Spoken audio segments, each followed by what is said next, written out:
Abbaa firaa argitanii fudhadha. Maaloo fudhadha? Reeffa keessa. Hundumaaf bilbila namni kana sirkaan fudhinaan jedhee gara koo dhufu hin jiru. Anaatu bade gaanfuree fufaa dhiisaa.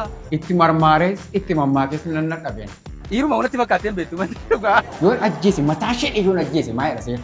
Irra jettee dhugaa kottu bee. Mirgaan galtee gurbaa. Abbaa firaa hidhaamtee. Reeffa baannee waa'ee mana haasofnu. Amma waa'ee bakka awwaalchaatu haasa'uu qabnu waa'ee mana haasofnu. Maaliif hin bo'u? Badhaasatti deema seedee. Yoo yaadadhu yoo dhidhiibneef bareedaan siin jedhe. Maaliif sangaama sinirra siribsiisan malee kana. Tumaatii miti maali? Dhiibbaan humna hin barbaachisu. Gadhiis of gadhiisetti. Hafuura baafadhu mee. Hafuura baafadhu. Yaaduuti isaa yoo maal ta'an mana bichaa naa yaadine dhaame. Dhiisi yaadinarraa. Yaadinarraa.